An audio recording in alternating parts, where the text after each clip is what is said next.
Okay, class, today we're going to be talking about furries, the misunderstood diverse culture. My name is Max Evans, and I will be your instructor for this presentation for English 300 Introduction to Professional and Technical Writing on this 21st day of November 2023.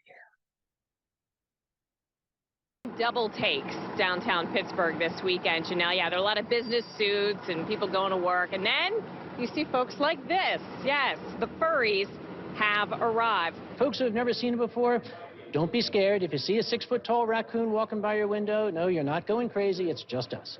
A lot of people might ask, why is it so popular? What's the draw here? Everybody loves animals. Everybody loves costumes. We are all about creativity. We are all about imagination. We are all about dreaming. This weekend is our chance to say to the people of Pittsburgh, we want to share our dreams with you. So our overview today, why do people choose to be a furry? Why do people claim that furries are sexual deviants? How is the community safe? Some personal experiences of mine, and what can being a furry today teach us? So first of all, what is all this?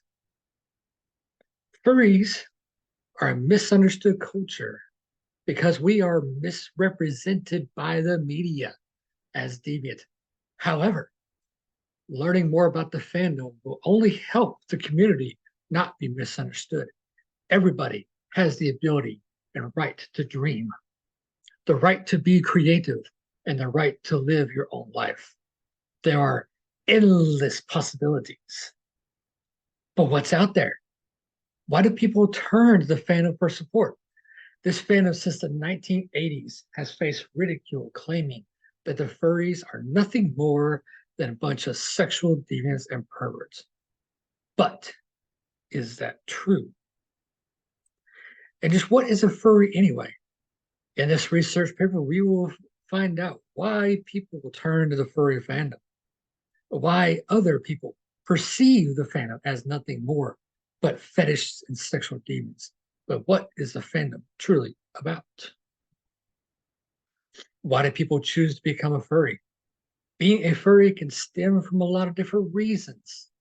You could have Native American descent or be a Wiccan, such as myself, and believe in animal totems or spirits. You could have an affinity for wolves or dogs, like me growing up watching cartoons with talking animals and never really grew out of it, like Paw Patrol or Looney Tunes growing up as a kid. One of the questions I asked this person, Dr. Samuel Conway, how would you explain to someone who is not associated with the fandom or is new to the fandom what furry is? His answer was rather intriguing and interesting, no doubt. I give long presentations dedicated to that question.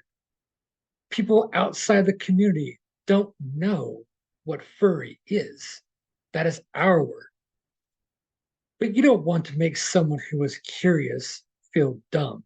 You describe it in terms that people can understand. So, what is all this? It is a cartoon animal convention. On the right, you'll see Dr. Samuel Conway in these science coats as my character is talking with him. And our question asks, the fandom since the 1980s has faced ridicule, claiming that the furries are nothing more but a bunch of sexual deviants and perverts.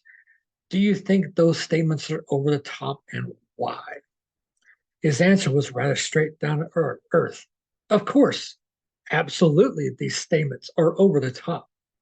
First off, when that word all comes in, furries are all. The second you throw that word in, the discussion is finished because you don't have sufficient data set to say all these people are that. You saw 3 or 4, and now you are drawing a conclusion. Why do people claim furries are sexual deviants? Well, we're taking a look at one of the famous quotes from CSI, Furry and Loathing.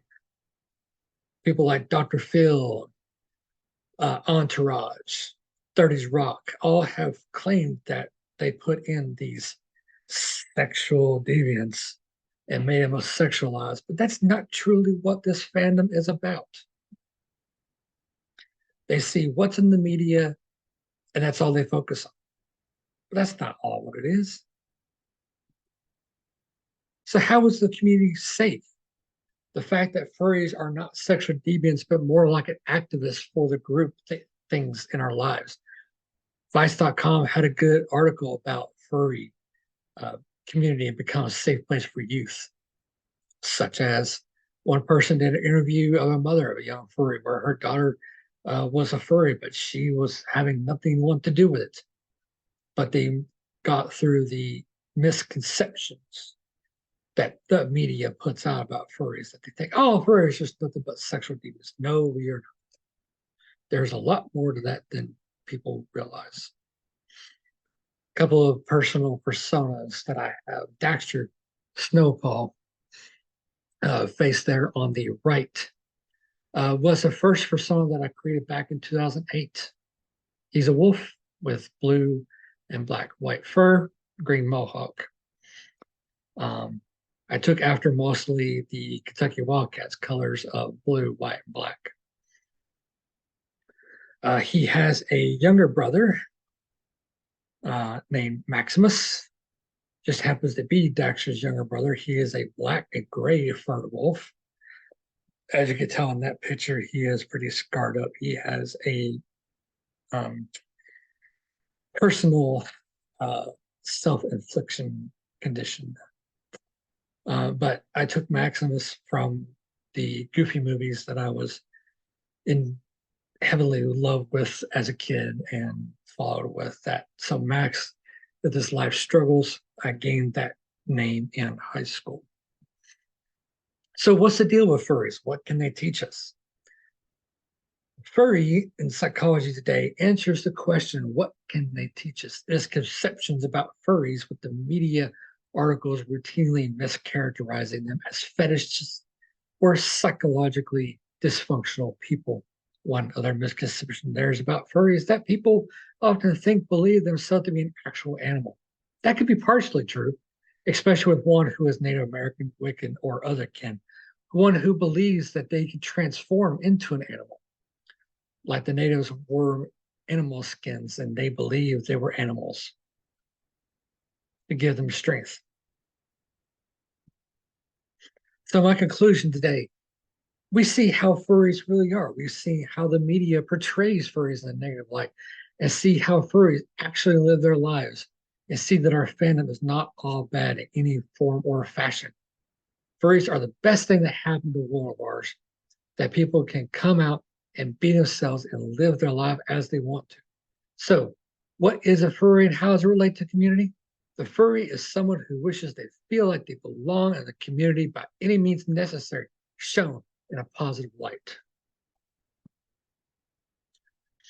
And here is my list of resources. Thanks to Dr. Sam McCallway for a personal interview, WikiFur and CNN for First Science, and Kathleen Gerbasi, Dr.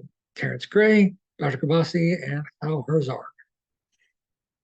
To Kevin Kuwama for Uncle Kage's Who Are We clip from GLS 2015. Vice, Dr. Courtney Plant with First Science, and Rexy Fiona.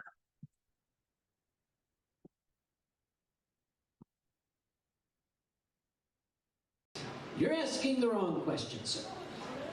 You shouldn't be asking who we are. You should ask who we were. We were the fat kid. We were the brainy kid. We were the bookish kid. We were the kid with the big, thick glasses. We were the kid concerned about his sexual identity. We were the kid who couldn't throw a baseball. We were the kid who, for whatever reason, and all the other kids said, "You don't belong with us." Now, human beings, as social animals, crave companionship.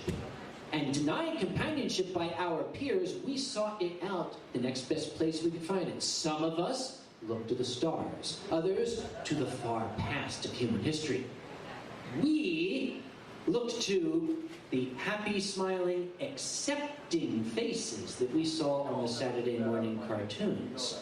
Now, to answer your question, who are we? We are adults who never forgot our old friends.